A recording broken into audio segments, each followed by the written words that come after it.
Everybody, it's NCP. We're going over the secondary battery install on a 22RE engine. I made up a mock battery size because the other battery's heavier and I can manipulate this. I thought maybe I could put it down here, but I'm really going to be on very close tolerances. I mean, I can get it to fit. I have to push up against air conditioning and stuff. A lot of people put it down here, which you probably can't see. I don't know. It's down there by the air conditioner, but they don't have air conditioner and I do, so that doesn't fit. A lot of them do the intake swap on the intake here, and they take a K&C or whatever filter, a cone filter. They get rid of this and move it, and they do a battery swap over here. Or I've seen them actually take it and move it up to right here. I could do that.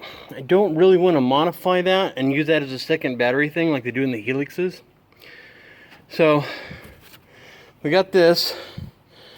And I could go under the truck, but it's just too much of a pain in the butt. I feel it'll be vulnerable down there, so I don't want to do that. So here's what I've planned. So all my research has told me that an absorbed gas mat does not need to be vented, or it vents in an overcharged state or bad things. But if they're going to be, I guess there's EPA regulation. I just saw a reference. I don't know the quote or where it's at, but that things in a passenger compartment have to be absorbed gas mat. I don't know. But, you know, we're doing this for our own, and we don't want to get hurt. So I was going to build a battery box and all this stuff, and I'm going to go ahead and put it inside the truck where it's safe. It's less cable, and all the power back here will be much shorter cable runs if I put it back here in the corner. So what I decided to do is I went and measured this, the vents, because I don't have the external little holes that a lot of them do. But this is about a 1/8 or 3 centimeters or whatever that is across. So each vent there is that size. So what I did is I went and got a 1.5 inch PVC pipe and some end caps in there.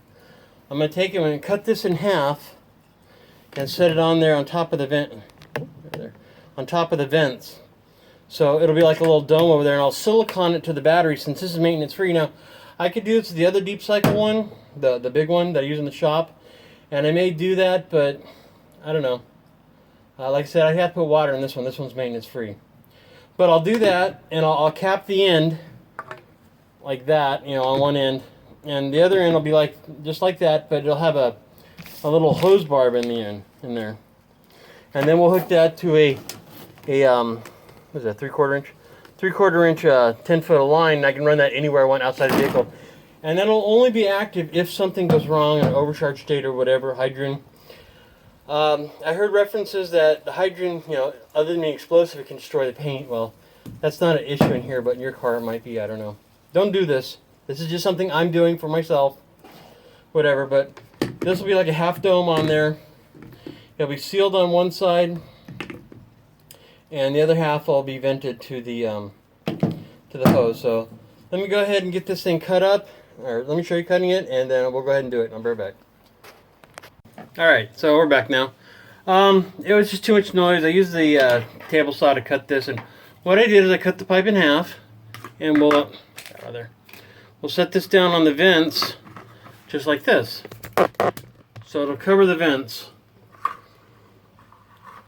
Actually cover them. So I can get down there and show you. Just like that. And then on the ends, what we'll do is we got the caps we got cut in half. So I made this just a little bit longer so I could use the other battery on the other half of the pipe.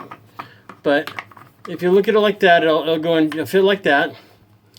And I'll adjust all this on the belt sander, but we're going to go ahead and fill this up with goo and glue it together. Really should have got some pipe dope and pipe whatever to glue it together, pipe PVC cement, but I didn't. But we'll put it on there like that, and it'll be just about like this. And you know, that one I'll cut a little bit short so I can have a little wiggle room to adjust it, same size as the battery. But basically both sides will look like this over here. And like I said, it'll be totally flush when I get everything on the table on the belt sander.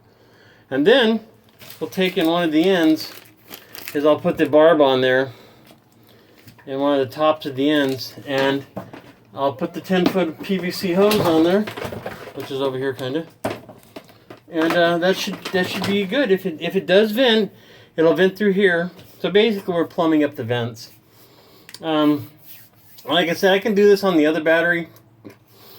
And what I'll probably do on the other battery, since it's not a maintenance-free one, is I'll put a big silicone gasket and I'll just put a weight on there and ratchet it down with like a ratchet strap in the shop, and then I'll use compression to hold it, and I'll be able to charge and everything. Then I can just undo the strap to check the water level in the other battery. But this one, like I said, don't need it. All right, so let me get all that done and let me show you the product here before I silicone it together, and I'll be back. Alright, so pretty much this is how it's going to look when it goes on there. Now I'll just silicone it all together, flatten everything out, and we'll call it good for the vent. And yeah, that's pretty much it. So let me finish this up, and then I'll just do an after date here. Actually, I'm going to let that go ahead and set for a while, and then I'll finish up this video here in just a minute when it's all dried hours later. Alright, we're back. Okay, so there it is. It's all glued on now, or not glued on, it's a room temperature vulcanization, sealant on there. There we go, it's good. Now I can just go ahead and put it over the corner over there and build a base for it and everything, and just run that hose off it, and we're good to vent. We got 10 feet to route the hose. Probably use like, I don't know, a foot or two just to run it under the truck and out. Like I said, I don't think it'll need to vent or anything, but if it does, we're good to go. And so there you go. That's how I did it.